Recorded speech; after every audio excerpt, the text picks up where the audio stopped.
morning, and thank you for joining us for the Syntero Forever Dublin presentation on Downsizing with a Heart, presented by Rob Rankin of the Furniture Bank of Ohio. My name is Beth Baker, and I'm the Aging in Place Navigator for the City of Dublin. I do wish to inform you that this presentation is being recorded and will be archived, so if you choose not to have your image recorded, please disable the video option at the bottom left of your screen. Questions are very welcome and encouraged, but we do ask that you utilize the chat function so that the presentation may flow. The words empty nester, downsizing, simplifying your life, and the mere mention of Marie Kondo are part of our everyday language. The notion of repurposing items rather than just tossing them into the landfill have new meaning and value. The Furniture Bank of Central Ohio can help us all give back, repurpose, and simplify our lives while helping others. Rob Rankin has been with the Furniture Bank of Central Ohio since May of 2019.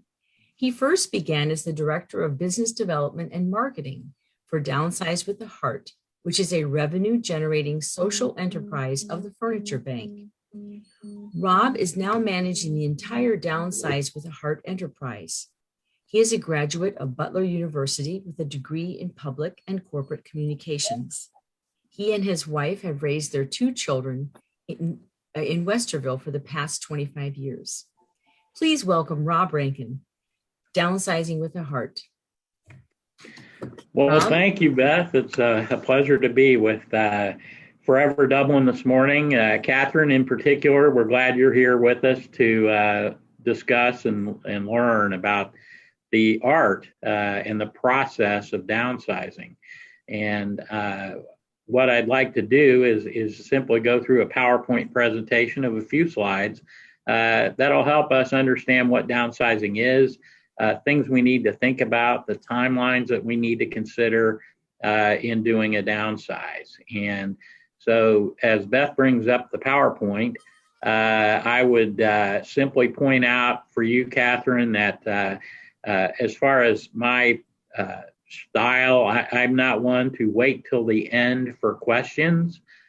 Feel free as we go through the presentation to use the chat box and ask a question, and we'll stop at that point and answer that, because that keeps us on whatever subject we happen to be discussing at that moment, rather than wait till the end when things can be forgotten. So we'll begin with downsizing can be an uplifting experience, not so much a negative or intimidating experience, but rather an uplifting one, because we, for one, can not only help you downsize, but we can do it with a cause and a mission behind the work.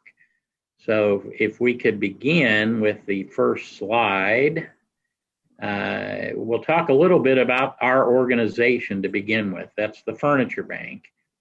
Rob, excuse me, just a moment. Yeah. I am clicking, and for some reason, I'm going to start all over again. I'm going to share my from the beginning. It wouldn't be a Zoom presentation without a glitch. You got it.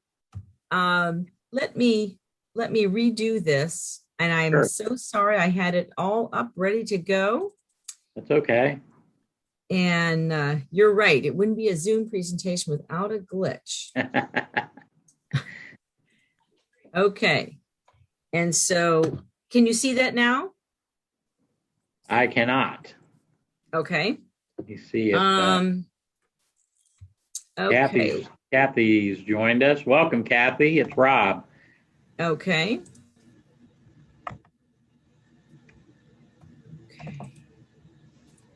Okay, so there we go. Now, do we have it now?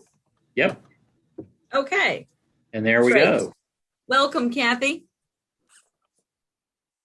And Kathy, we're just beginning. I'm Rob Rankin with Downsize with a Heart. We're part of what you see on the screen, the Furniture Bank of Central Ohio. We've been around for 23 years as a nonprofit that provides furniture to Central Ohio families and individuals who are struggling with poverty, other severe life challenges. We've served more than 60,000 families in that time, families who are in need, taking their houses and transforming them into homes, literally doing things like getting kids off of floors and into beds, giving them a table on which to eat a meal or do their homework. In 2019, which was the last full year pre-COVID, which was the last full normal year for us here, we served over 3,100 families, and that's typical of how we've grown. We picked up and delivered all around Central Ohio 60,000 pieces of furniture. That's just in 1 year. So the families we serve, this is a description of what they look like. 82% are living on less than $18,000 a year, certainly well below the government's poverty line. Of those, 64% have children, and 35% are single parents. 25% of this group had been homeless at one time or another. Immigration is a big part of what we serve. Refugees, folks coming into the country with little more than what they're holding in their hands. Those who are challenged by the economy, unemployment, job loss. Natural disasters, of course, we work side by side with organizations like the Red Cross in cases of floods or fires where folks have lost their belongings.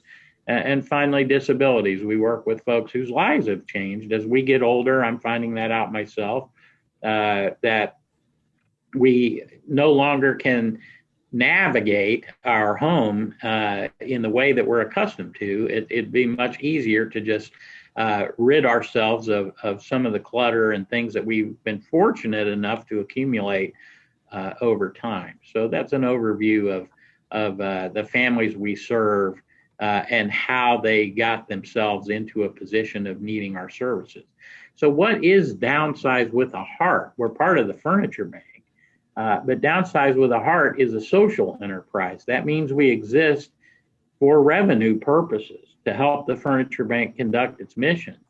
But it's not about profit. It's about social justice and social cause and social mission.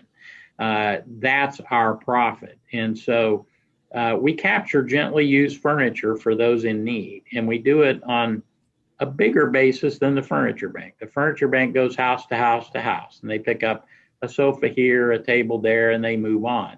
They'll be in Dublin a couple of times a week, and they'll make 15 to 18 stops just doing that. However, on a Downsize type of job, that's going to require a lot of truck space and a lot of time. And so we send two guys in a 26-foot box truck out to help do, let's say, the bigger job. So small job, Furniture Bank, big job, Downsize with the Heart. That's the main difference. It's all one and the same. All proceeds from what we do with Downsize with a Heart are reinvested back into the core mission of the Furniture Bank. So again, as a nonprofit, even the fees that we collect for the services we perform go back to the Furniture Bank. So now what? That client is actually helping 2 or 3 more families down the road. Downsizing, I think we, as Beth mentioned before, the definition is reducing our possessions to prepare to move to a smaller home or to stay in place. Now, that last part is relatively new to the definition. Many people are downsizing and not going anywhere. They just, again, find themselves in need of getting rid of the things we've accumulated to make life simpler. And that's okay. That's a good thing. And so that's the definition of downsizing in somewhat of an expanded fashion. And why do people downsize and move? The primary reasons are shown here.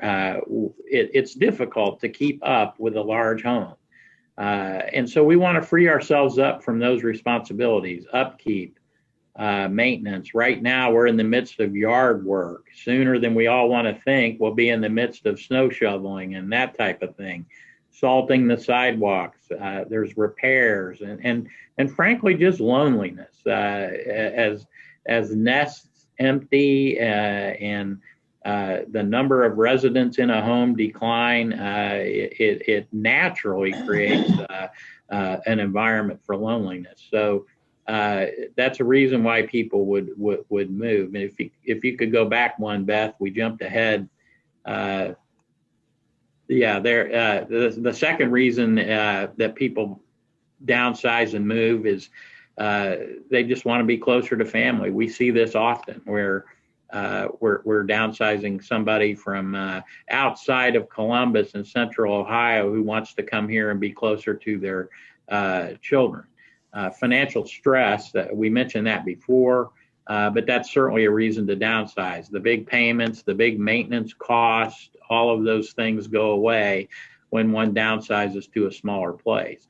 And finally, current or expected physical limitations. We talked about that too, where our lives just change and it becomes more difficult for us to navigate what we're used to. So it becomes a point where it's time to downsize. So now we can move to how do we downsize? How do we move? Well, this is possibly the most important slide in the entire presentation. Number one is start early. Start now. Begin with the end in mind. What are your goals? Are you moving? Are you just going small where you are? What do you want to accomplish? So start early and start with the easiest room first. And the reason for that is that gives you two things. One, a sense of accomplishment. You'll feel like you've done something, that this isn't as difficult as it might have seemed, and you can move on to other rooms. But the second thing that it does is it allows you to establish a process for how you're going to go about doing your downsize. So again, I can't emphasize enough, start early and start with the easiest room first.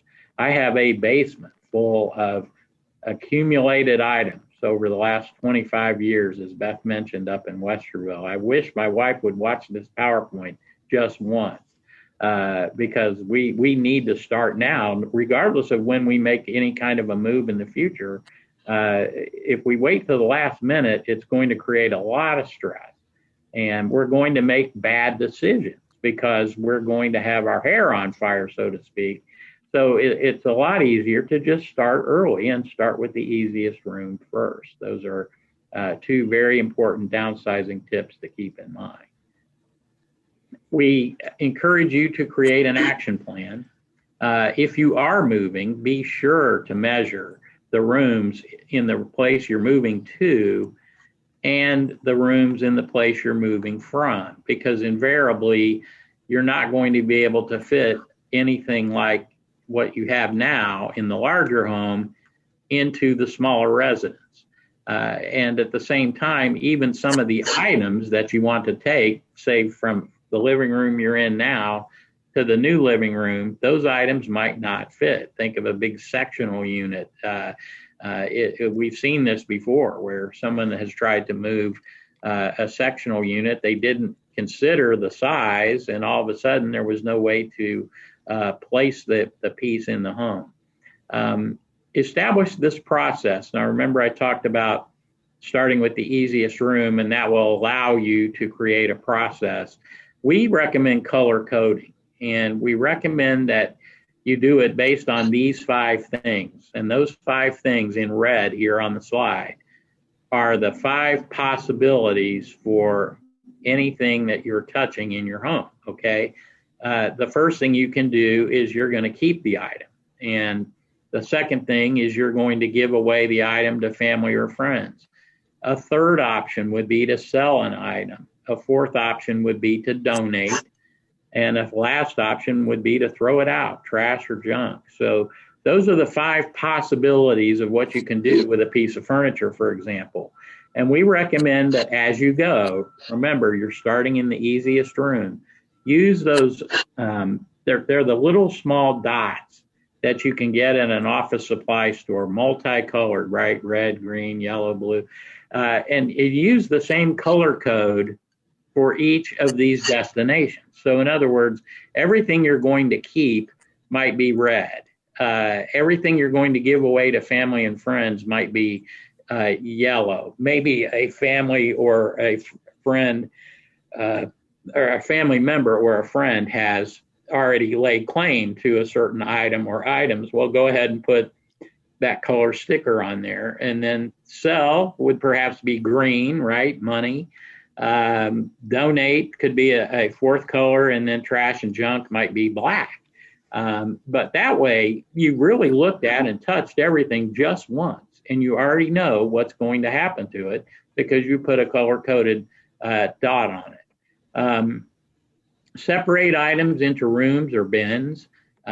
Movers obviously are very good at doing this, but if you're just downsizing in place and moving things around, color coding works for that too. Everything in the living room is red, everything in the kitchen is blue, etc. So this is all part of that process and that organization that you're creating as part of your action.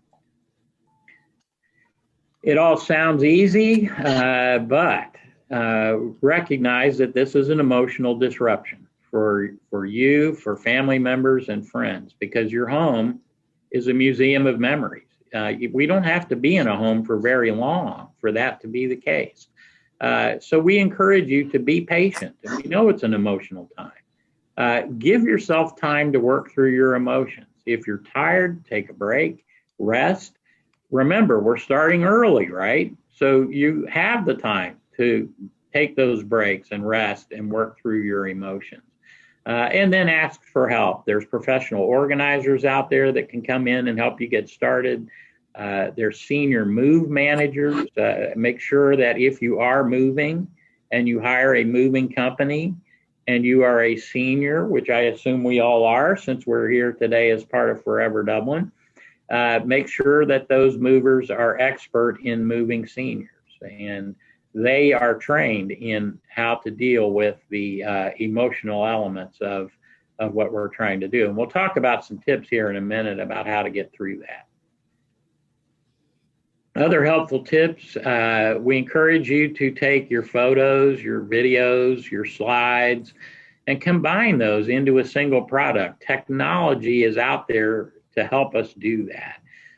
It can be as simple as taking a CD, or even nowadays more often a flash drive, one of those rectangular things that with a USB that you just stick in the side of a computer, and save everything there. And that way you'll always have those things right there at hand and can pop those into a computer or a TV or wherever you want to watch to take a trip back down memory lane. Before you start downsizing, and this is important, we encourage you to take a video and or photos of everything the way it is now before you downsize. That way you'll always have it. It's not so much the item itself that triggers the memories. It's just being able to look at it and relate the stories in your mind that are attached to those particular rooms or those pieces or those items. So take a pre-downsized video of everything as well as photographs, and that way you'll always have it. Put together a memory box. Maybe you don't want to transfer everything to a disk or some sort of a flash drive. Just put everything in a box that can be set next to a chair. And one afternoon when you're feeling a little melancholy, maybe even a little blue, just go ahead and dive into the memory box. And it's a great opportunity to walk back down memory lane and get a smile going, because you're seeing all of these things right there in front of you as if they were there. If you are moving, we encourage you not to take food, paper products, cleaning supplies. What's left can be donated to a food pantry, excuse me. But it's very difficult to deal with those kinds of items on the first day or the first week of a move. You're going to go to the grocery anyway multiple times after you make the move. So it's best not to have those kinds of things in the way. So use as much up as you can is what we're saying. Don't move it out, just use it up. When determining what to sell, remember that's one of the 5 options for what can happen to an item. We don't discourage selling, but just remember these things. First of all, most items won't bring in the money we think they will. we value our items much more than people around us do. So it might be to your benefit to just donate the item and take a tax deduction. In spite of the changes to tax laws, it can still be beneficial to make donations like this.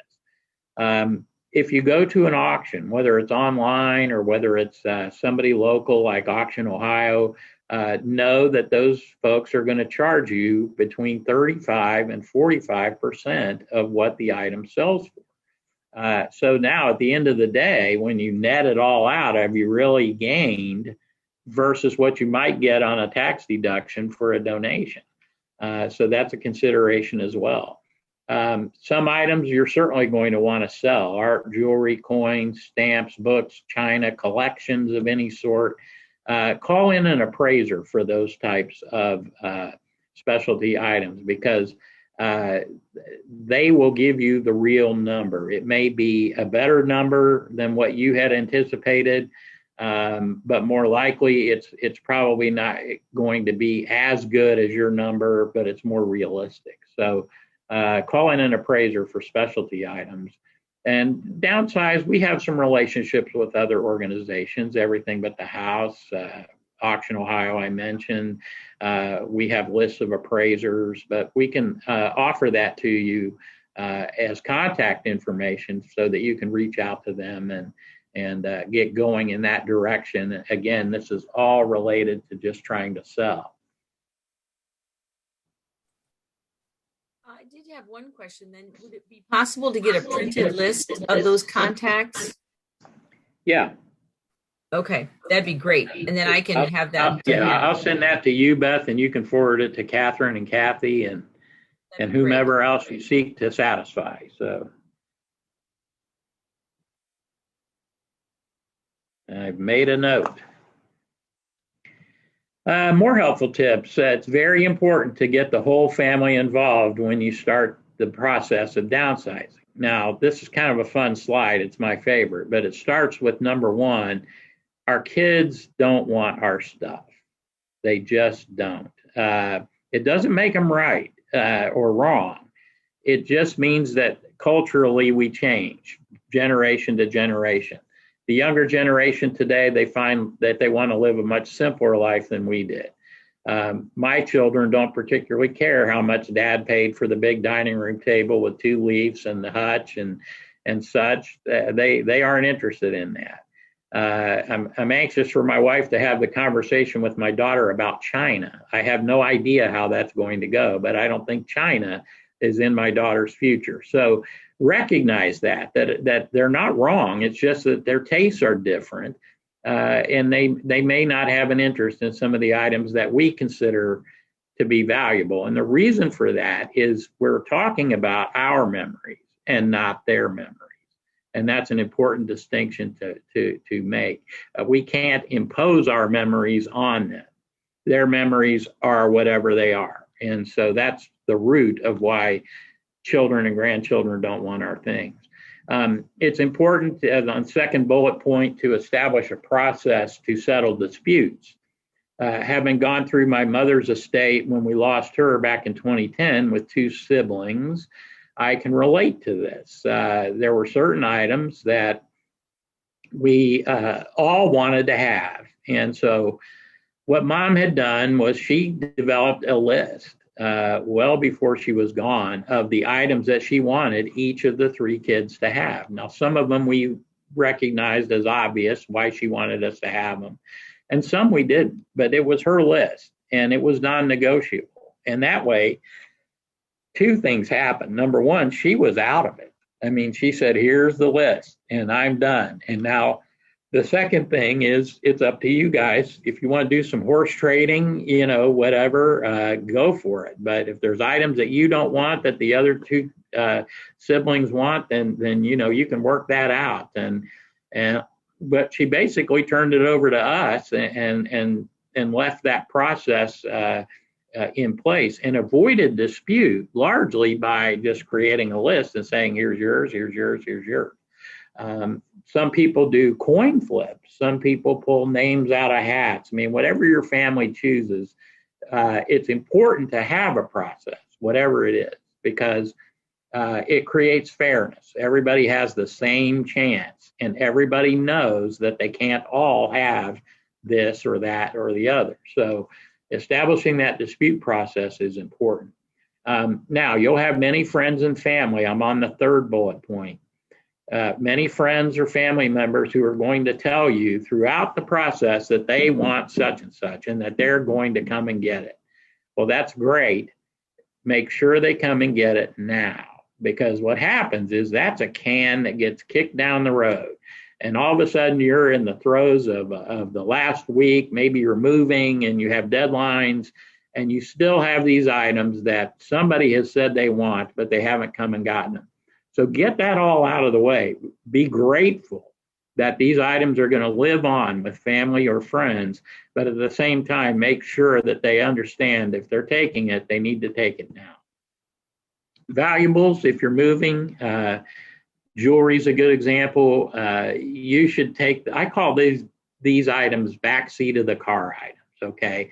Don't ever let a mover or Downsize with a Heart or anybody else deal with your jewelry or any other valuables. Those should go in the backseat of the car with you or a family member, or to a safe deposit box somewhere where you have control of it the entire time from point A to point B. And then this last helpful tip is one of my favorites. When we have technology, there's a lot of cords and connections to be made nowadays. And what's important to do is to just take a picture of how the technology and the appliances are set up prior to taking them apart. Now, we start pulling cords out, and the next thing you know, we've moved either within our home to another room, or we've moved entirely to another residence. And now we're scratching our heads trying to remember how is this set up? And we're going to spend a couple of $100 calling a technician to come out if we don't have family members close by that can help. And oftentimes they don't know how to do it either. But just take a picture of the back of the computer or the back of the printer or the back of the television to see where everything is plugged in. So the yellow and green and red and blue cords go here, and the electric cord goes here, and the HDMI cable goes there, and you'll have a picture of it. And then it's really just kind of let's call it a paint by number proposition. You just look at the connections as they are and reconnect it the way the picture shows, and you're done, and you're back in business, and you don't miss anything. So that too is a helpful tip, whether you're downsizing in place or whether you're actually moving to another location. Documents to keep. These are part of the PowerPoint. You don't need to write all of these down. Beth will talk at the end about getting this information to you. But this is just a handy list that I would keep to the side as a checklist as you get closer to making any sort of a big move.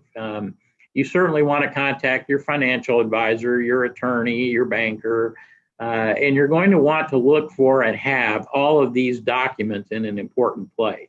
Most likely you already have done this, but make sure that you have these things and make sure you know where they are before you go. Your various certificates, passports, licenses, registrations, titles, deeds, banking, investments, insurance documents. The healthcare documents are important nowadays. Tax returns, social security cards, anything that identifies you.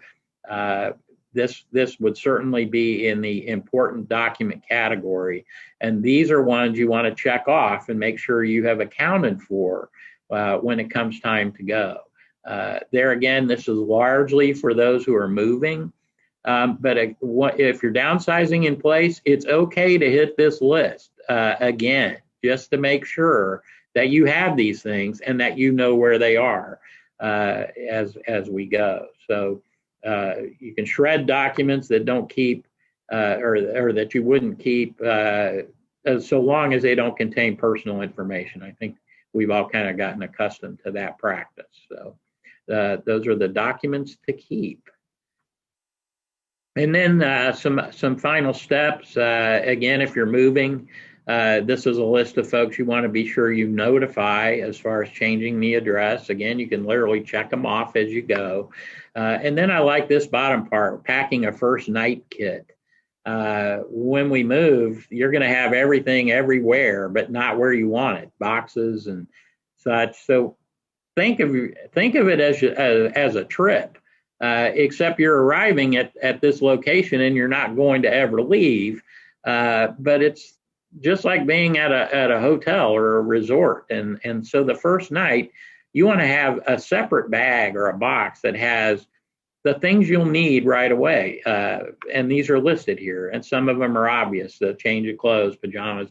Perhaps you're still working and you'll have work the next day. Well, make sure you're prepared for that in the way of these types of items, medications, financial checkbook, debit card, a bedside clock, an address book of important phone numbers so that you're not having to dig through anything in the way of boxes and such in order to get to this information.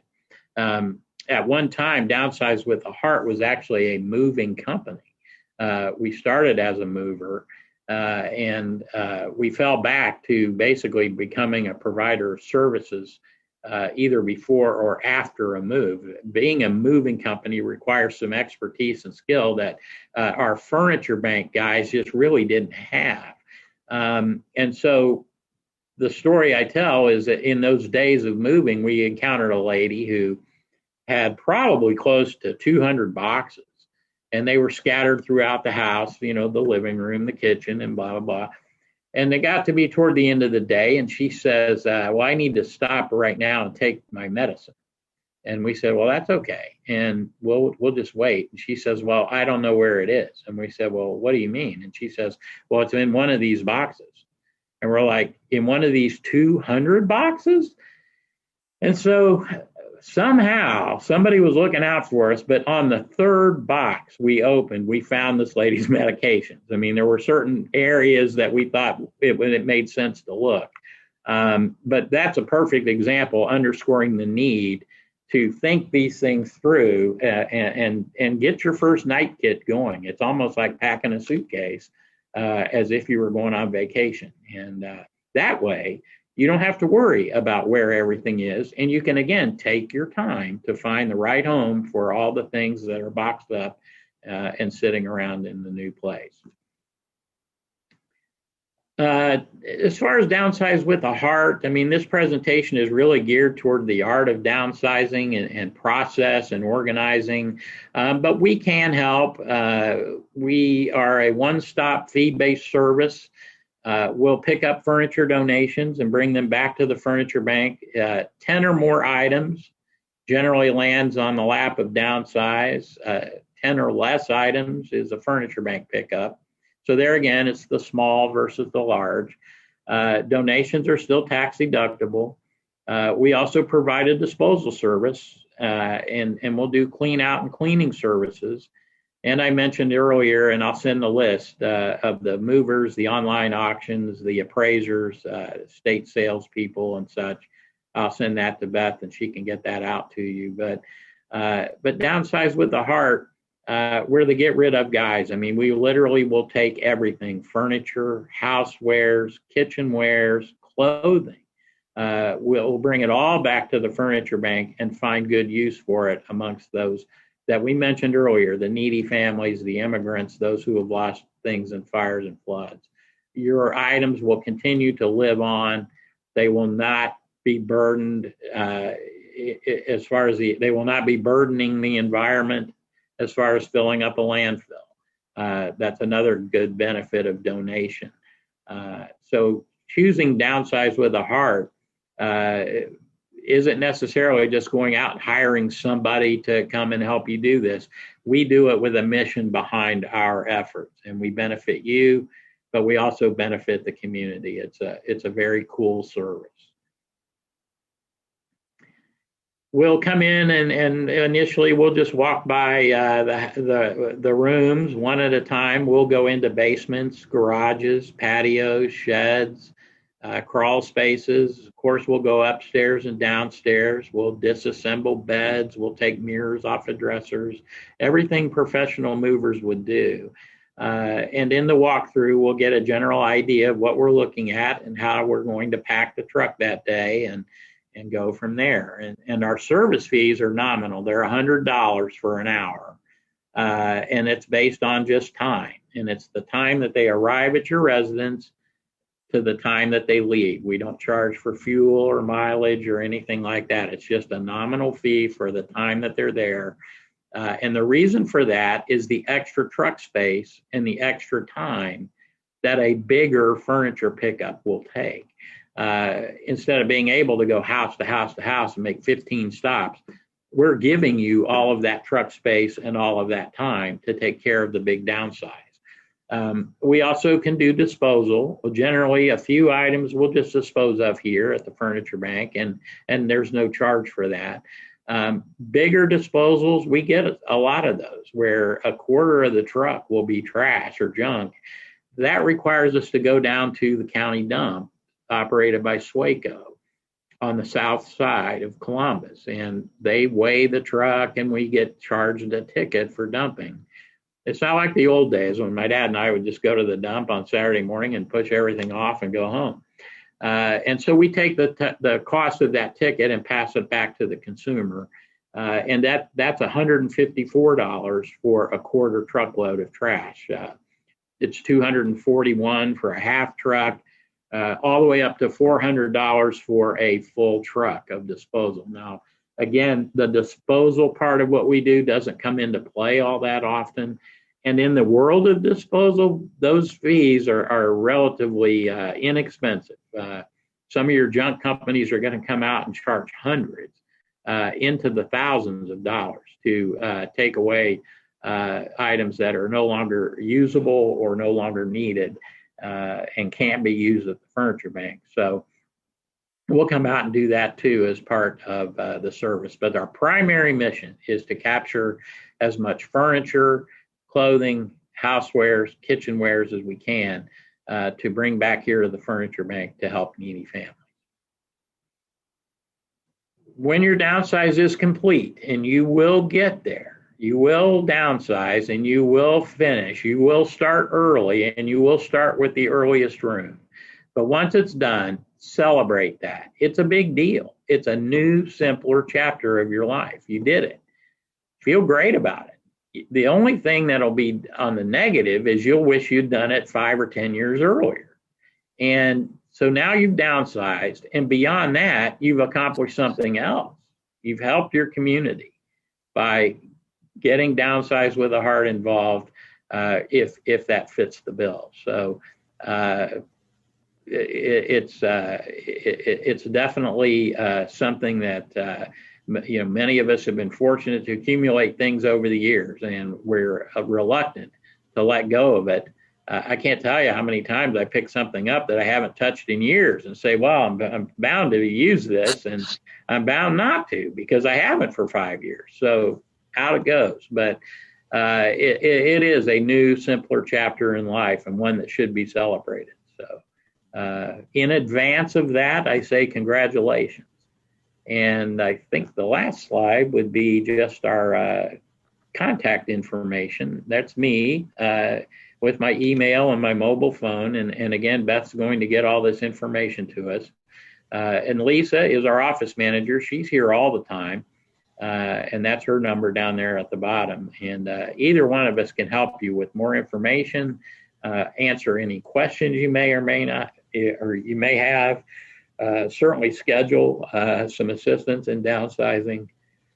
We are the two representatives that can get that done here. So we don't have a lot of staff at the furniture bank, but we have enough to do this. So.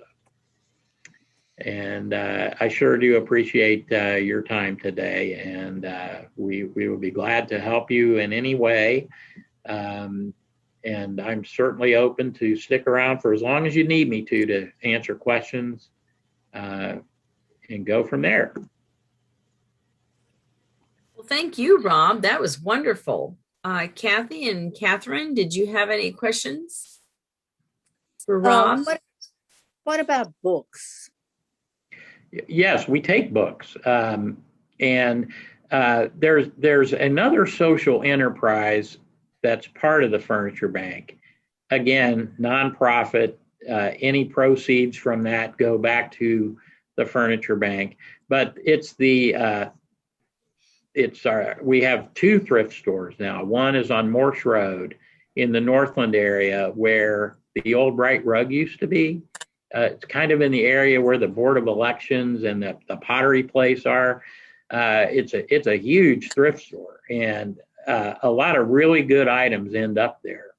And then we opened a second one just after the first of the year down in Lancaster on Memorial Drive, where the old Carnival grocery store used to be.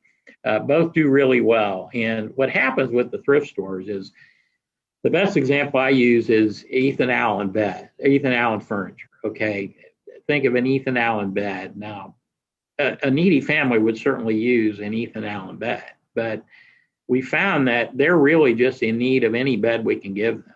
So we can take an Ethan Allen type piece to one of the thrift stores, sell that to the public, take the proceeds from that sale back to the Furniture Bank. And now what? We're helping 2 or 3 more families versus just being able to help the one with that particular bed. So the really nice stuff, if you will, goes to thrift unless we're short in a particular area of the Furniture Bank on furnishings. And then we don't do that. But that's where books would end up.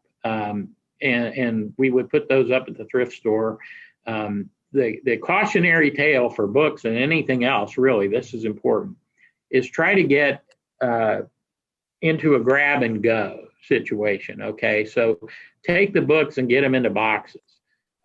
They'll be heavy once you get the books in there. So just leave them where they are, but make sure they're in a place where they can just sit and fill those boxes with books. And that way our guys can come in and they're literally just grabbing the boxes, throwing them on a dolly and taking them out.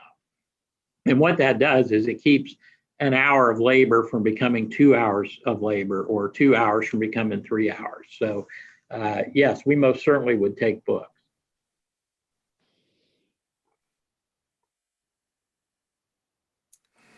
I also wanted just to mention, I found out this a few years ago, even my veterinarian, many people have old towels and things like that. But if you give them to the animal shelters, the veterinarian, they wash and bathe the animals. So that's always a nice place to get, some towels that have some fraying on them. You don't really want to trash them, but you can recycle them, right, and repurpose them.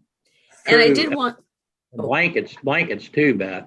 Blankets, the yes. The animal shelters are looking for dog and cat bedding, and so yeah, that's a good suggestion. The other thing I wanted just to say, this is Marie Kondo's book. If you haven't seen the phenomenon, she has, it's called The Life-Changing Magic of Tidying Up. And she addresses some of the emotional attachments, the thinking that we have behind our items. She also goes through the categories, as Rob mentioned. Her strategy is to put every single book in one room. So you get an idea in your mind, how many books do I have? I have 100. I don't need 100. How many CDs? They all are by categories. I can't imagine bringing all of my clothes into one room, but this is what she talks about. She talks about bringing everything so you can mentally see how much of something that you have. Maybe you put all of your pants on the couch, and then you say, my gosh, I've got 50 pants. I don't need 50 pants. Or shoes in my case. So again, the book is called The Life-Changing Magic of Tidying Up, Marie Kondo. Very popular YouTube, how to fold clothes, how to tidy up, how to organize. She also has a contract. I noticed her photograph out at the Container Store. So she obviously is highly successful. She is from Japan. But anyway, this is the book. And I'm rereading it for the second time because I have a lot of memories too. And it's hard to let go. Yep. that is an excellent piece that she's done. She's very I would say she's the queen of organizing. I mean, she's probably the most quoted person in this world of professional organizing and downsizing. We've certainly borrowed some of her ideas. It's been a while since I visited that book, and I need to do it again. So thanks for bringing that up. It's a great resource. It really is. That museum of memories, it's tough to deal with. So It is. Yeah. Anything else? Any questions? Fair game. Kathy and Catherine, are either of you getting close to downsizing? Or are you in the middle of it, or are you just starting to explore it? I'm in the middle of it. Oh, okay. Actually, I've been working on it for I don't know how many years, but I moved to You started early. I moved to a small apartment with only one bedroom and no storage. Okay. And so I'm having a lot of trouble because I have no space. Sure. And no flat surfaces. Okay. Everywhere I look, there's books, mostly books, and okay. Too many clothes. Okay. So I'm finding it kind of hard. Oh, yeah. But I have signed up for a course called Uncluttered by Joshua Becker, who is into minimalism. And he has many good ideas. Some of them you talked about. Yeah. His Where one are you book, taking? His one book is called More of Less. And there's another book called The Minimalist Home. And they're both at the library. Where are you taking your course? It's online. Okay. And there is a charge for it, but it gives you lifetime membership. You can come back and take the class again and again and have the videos and everything. Great. Thanks for that, Kathy. That's a good, I'm going to have to look into that. I'm not familiar with either of those two books, so I've written them down, and I'll be making a trip to the library this weekend. And Rob, thank you so much for the mission. Thank you. I enjoyed the time together, and Forever Dublin is forever busy. Keep up the good work, and I'll be happy to visit back again, and feel free to call me at any time with questions.